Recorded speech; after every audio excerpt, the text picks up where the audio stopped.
guys, and welcome to my channel. In this video I'm going to share with you what is in my police duty bag. It's very heavy, so I'm just sitting it here on my lap to go through it with you. If you are new to my channel, please do not forget to subscribe if you are interested in law enforcement content, and also follow me over on Instagram as well. My name is Melissa. I have been a police officer for 13 years. I am currently a lieutenant in a large metropolitan police department, and in this video I'm going to go through everything in my duty bag, so I'm going to jump right into it. There's a lot of stuff. I wish I had it categorized in a perfect way, but I'll still go through everything. This bag is what I have used my entire police career. It's super old, it's super beat up, it's very worn. It is a circa 2001 police bag with my department. They do not make these anymore. I don't know if they were ever issued, but somewhere along the line I appropriated it, or it was given to me. I honestly don't remember. So the first thing that I have in here is a baseball cap, and this I wear when it is raining. The next thing that I have right here on the top is my traffic vest. It's very bright, it's very reflective. It's this really bright neon orange.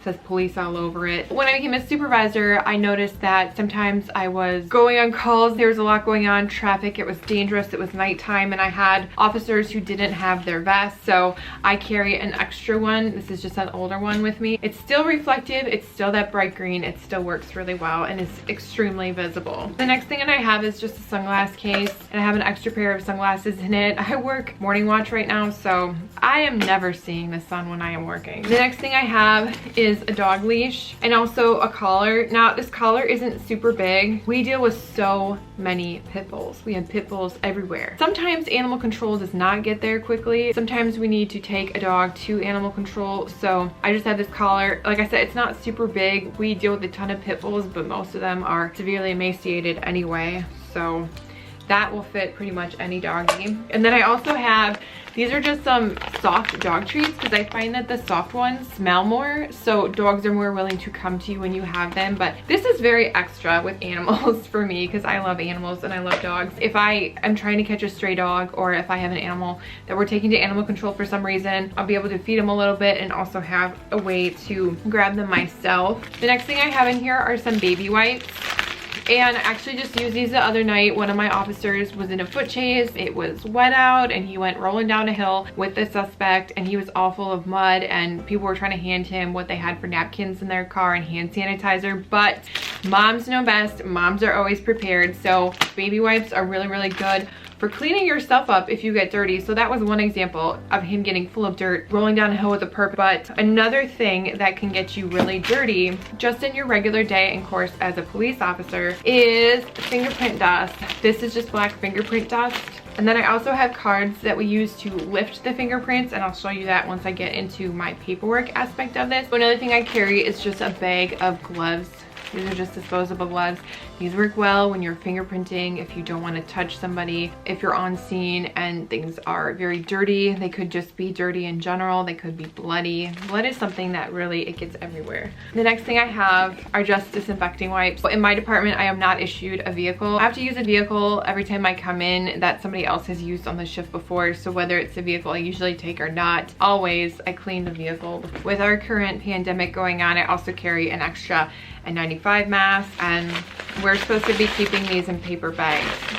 The next thing I have is just a clipboard, and whatever the specific document is that I'm working on, I attach that to my clipboard so I have something to write on, and I'll go through all of the different paper documents when I get to my binder. But this is just one, I think I got it from the Dollar Tree, but I love to have things around work with positive affirmations because sometimes not a lot of positivity going on. And then the next thing I have would be just these envelopes. We collect evidence on scene for some reason, or if I'm collecting paperwork from people, so I've just got somewhere where I can store paper.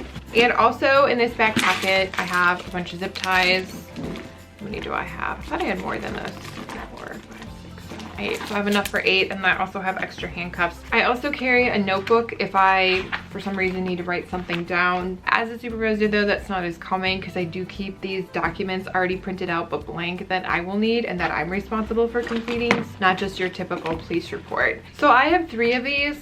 We keep these trauma kits at work. I encourage everybody to always have at least one with them. I carry 3. Oh, actually, I got one open in here so I can show you exactly what's in it. Instructions, SWAT tourniquet, also a pair of gloves in here, some gauze, and then a bandage. We're just trying to get people patched up basically to help prolong their life if that's a situation that we come across, especially being on the overnight morning watch now. We get a lot of shootings. I keep one on my duty belt, but I also have a spare tourniquet as well in my duty bag. Guys, I think I'm way over prepared for a clerical emergency or a medical emergency. I just think it's so important to be ready if something happens. I have an extra pair of duty gloves. These are my old ones, so they're kind of worn and stuff, but I have an extra pair in case mine get dirty or bloody or something and I can't use them right at that second. We are not medically trained or required to remove the taser prongs from anybody who has been hit with them, but our local EMS is actually certified and they're the ones who are supposed to do that. I do have the Prong Remover that taser supplies, and this is something that we could give the ambulance if they do not have one with them. I also up here have pens. I carry so many on my uniform. People make fun of me. I always have them in my pocket, and then on my actual vest outer cover I have an extra one because I write things down a lot. And then I have a Sharpie marker for labeling if you need to do that. These are my newer pair of duty gloves, so they're in much better condition. I like to typically, and again, this isn't something I do as much as a supervisor, but when I was an officer I certainly did it, was driving around wearing my gloves already, so then that way I'm not gonna be grabbing people or touching them. And then in here I just have some post-it notes. I'm just gonna grab from these pockets around. So in this pocket over here I have an surgical mask. This is one that we could put on a suspect as well. Then I also have 2 sets of extra handcuffs. I only carry one on my duty belt. The next thing I have in my front pocket is hand sanitizer. I'm typically wearing gloves, but even when I wear gloves on the street, I just put hand sanitizer right on them. The next thing I have is an infrared thermometer, and this is something I can show you because it won't work on actual people. It's meant for surfaces. This is something we use when we make cases for possible animal abuse or child abuse in the summer when kids or animals are left in cars and they're not running. This we would use on the dash of the car to measure the temperature of the interior of the vehicle, and that's just going to help you make a case for usually as animal or child abuse. The next thing I have is the screwdriver, and this you can use for all kinds of things. Sometimes we just use it around the precinct because we don't have a tool set there, but it has the negative. All my tool people, I know you're gonna be all over this one. I call it minus because that's what it is. I follow an electrician on Instagram because he just does a ton of cool content, but Lower 48, I'm calling this negative and positive and plus and minus. My husband hates it because he's like a big tool nut and he thinks it's crazy, but and then isn't that so cool though? Because you get both in there. You get, can't see it very well, you get the negative and the positive, and you can do whatever you need to with it. The last thing I'm going to go through really quickly is what is in my paper binder. So some of these things are a little bit different since I'm a supervisor, but in the front I just carry an extra pen. You never know when you're going to need an extra pen on the street. I love these accordion binders, and I was completely trendsetting with this in my department, even though some people don't want to accept that or they want to take the credit for it. It's whatever. If you want to think that you came up with it, that's fine.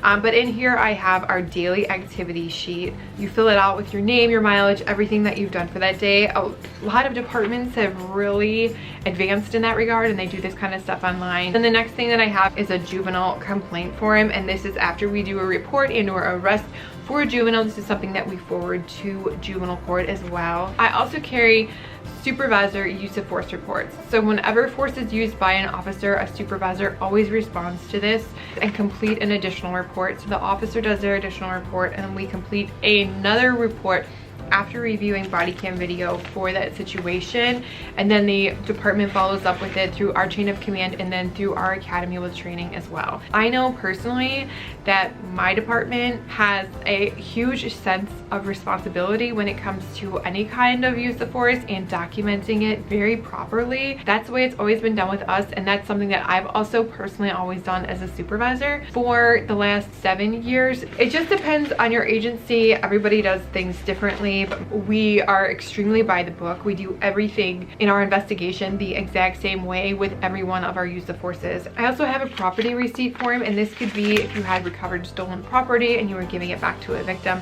as opposed to taking it to our property section and having them come and get it out. I also have accident forms. This is an additional report that a supervisor does after initial reports when officers are involved in accidents. I also have impound forms for vehicles. Some of these are extra for what my officers might need when they're on scene.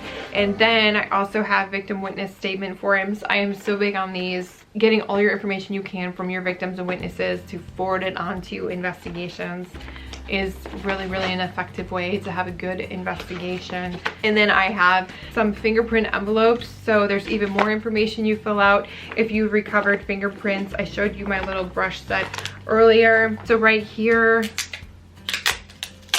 there's a card. You fill out all of the necessary information, and then when you put your fingerprint dust somewhere and you're going to lift a print, there's this sticky tacky side to the fingerprint card. You can see it's picking up my fingerprints without any dust or anything, but you just stick it on there, press it, lift it up, and you'll be able to see the fingerprint on your card. Like I said, you can even see mine right now, and I don't have any dust on my fingers, obviously. So this sticky tacky surface works really well for lifting prints. So I have extra cards. A lot of this stuff is just jam-packed with my agency's information, so that's why I'm just describing it to you, not actually showing it to you. This is something that I came up with before I actually field trained, but when I became an FTO, I definitely recommended it to all of my officers. I keep just a plain one now. I used to have kind of fun patterned ones, but I didn't actually get them for my field trainees because I didn't know like what kind of patterns they wanted. So anyway, I left it up to them to get their own. What I like about this one is just from Amazon, but it has this clear part in the front, and you can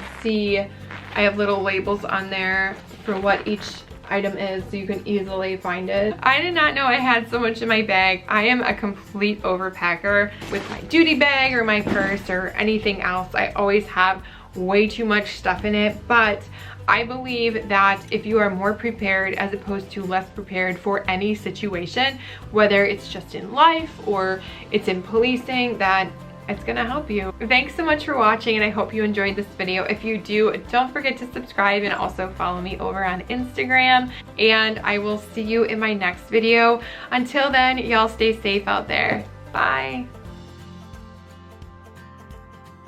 Something that you can never be too prepared. You can never have too many. Oh God, help me. I don't know if that's too much to tell you guys. If you're gonna be cops, you need to know that.